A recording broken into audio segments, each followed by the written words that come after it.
Assalamualaikum warahmatullahi wabarakatuh. Kami dari kelompok 9 akan memberikan penjelasan materi tentang bentuk-bentuk perusahaan bisnis dan memilih bentuk kepemilikan bisnis yang sesuai. Yang pertama adalah pengertiannya. Pengertian perusahaan. Jadi perusahaan itu adalah sebuah organisasi bisnis baik komersial maupun industrial yang dikelola oleh asosiasi dan sekelompok orang untuk bekerja sama dalam mencapai tujuan yang sama. Perusahaan melakukan produksi yang nantinya akan diperdagangkan kepada masyarakat secara luas dalam rangka menggerakkan kegiatan ekonomi.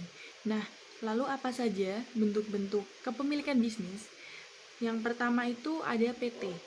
Jadi, PT atau singkatan dari perseroan terbatas.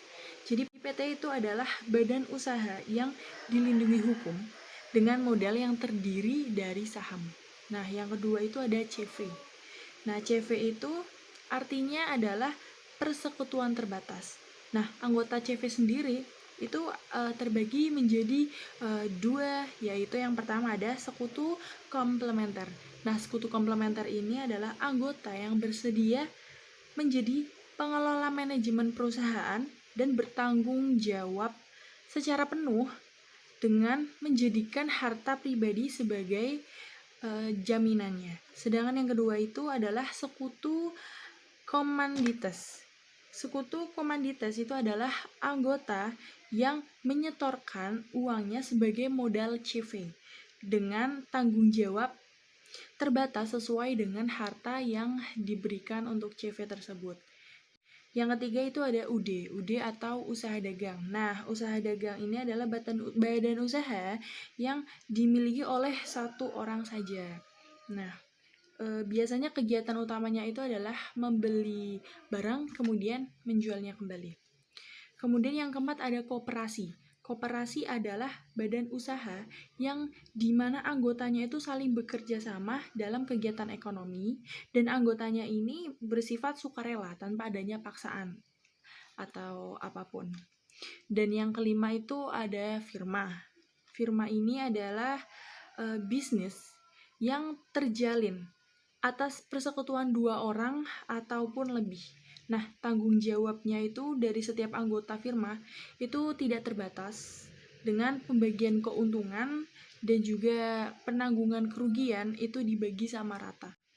Dan yang terakhir itu ada BUMN atau BUMN itu panjangan dari Badan Usaha Milik Negara. Nah, BUMN itu adalah perusahaan yang dimiliki baik sepenuhnya, sebagian besar, ataupun sebagian kecil itu oleh pemerintah. Nah, pemerintah ini mengawasi secara langsung dan juga modal usaha dari BUMN itu adalah dari pemerintah itu sendiri. Demikian adalah pemaparan pertama dari saya. Terima kasih. Assalamualaikum warahmatullahi wabarakatuh. Saya Siti Nur Khalifah NIM 4120016 akan melanjutkan mengenai memilih bentuk kepemilikan bisnis. Yang pertama ada metode untuk memiliki bisnis yang belum ada. Ada beberapa faktor untuk memilih badan usaha yang akan dijalankan. Dalam praktiknya, pertimbangan utama pemilihan bentuk badan usaha hukum bagi bisnis Anda antara lain 1. Batas wewenang dan tanggung jawab pemilik. Ketika menjalankan bisnis ada dua hal yang sangat berkaitan erat, yaitu mengenai pengambilan keputusan dan batas kewenangan dalam menjalankan bisnis. Karakter badan usaha sangat menentukan hal ini, karena tidak semua badan usaha memiliki pemisah tanggung jawab antara pemilik dengan badan usahanya. Yang kedua, kemampuan keuangan dan kemudahan pendirian.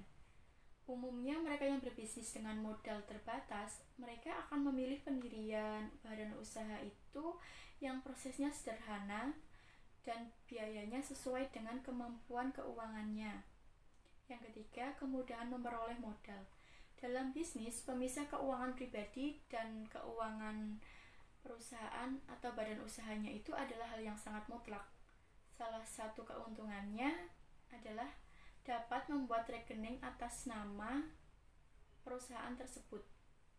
sehingga untuk keperluan permodalan akan dapat dengan mudah mengajukan ke perbankan atau investor apabila arus kas yang telah berdiri sendiri dan berjalan baik dari bisnis tersebut sudah diletakkan pada wadah khusus yaitu rekening perusahaan.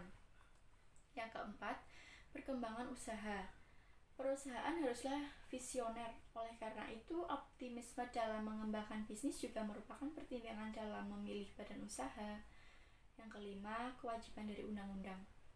Dalam bisnis tertentu, peraturan telah menggariskan adanya jenis badan usaha yang harus dipilih untuk dapat menjalankan bisnis. Semisal dalam pendirian bank dan rumah sakit haruslah berbadan hukum PT. Dengan demikian, tidak ada pilihan bagi pengusaha untuk memilih bisnis atau badan usaha lainnya. Cukup sekian, terima kasih. Wassalamualaikum warahmatullahi wabarakatuh.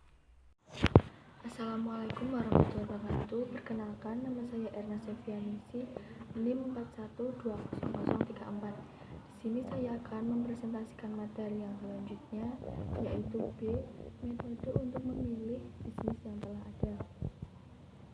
Yaitu yang pertama, mengambil kepemilikan bisnis dari keluarga. Banyak orang bekerja dalam bisnis keluarga dan setelah beberapa waktu dianggap menjadi pemilik. Ini dapat menjadi cara ideal untuk memiliki bisnis karena kinerjanya dapat diprediksikan selama para karyawan utama masih terus bekerja di sana. Yang kedua, membeli bisnis yang telah ada. Bisnis banyak yang dijual setiap hari di setiap kota. Kadang diiklankan pada lembar koran lokal. Bisnis dijual dengan bermacam alasan, misalnya kesulitan keuangan atau pemilik meninggal ataupun ingin istirahat. Yang ketiga, franchising atau waralaba. Franchising atau waralaba adalah suatu pengaturan perjanjian di mana seseorang pemilik bisnis lain memakai merek dagangannya atau hak ciptanya dalam kondisi tertentu.